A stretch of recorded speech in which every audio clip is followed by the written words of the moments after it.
Bismillah walhamdulillah wassalatu wassalamu ala rasulillah wa ala alihi wa sahbihi wa man wala.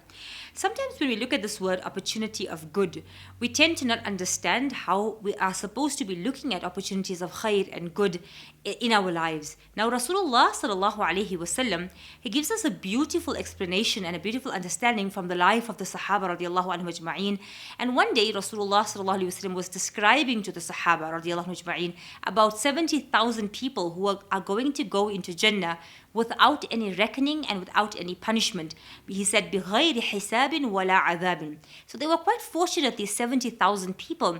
And immediately one Sahabi by the name of Ukasha radiallahu ta'ala anhu, when he heard this, the description of these people, he stood up and he said, O Rasulullah sallallahu alayhi wa sallam, Udu'u Allah, make dua to Allah subhanahu wa ta'ala that I be from amongst them.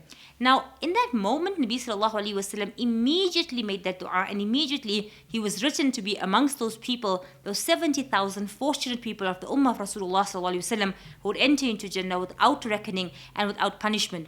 Now, subhanAllah, in that juncture, that moment, another man stood up and said, make dua that I can be the same, can have the same opportunity. And Rasulullah sallallahu alaihi wasallam said this amazing statement. He said, قَدْ سَبَقَكَ عُكَّاشَ.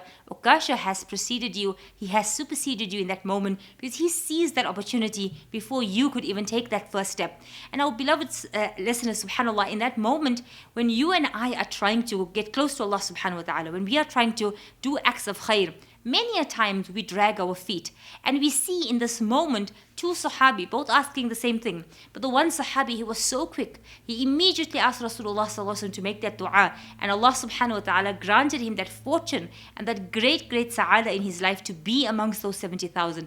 In a similar manner, when we want to achieve anything in our lives, especially when it comes to the akhirah, especially when it comes to ibadah, we shouldn't be dragging our feet. We should be seizing opportunities of good.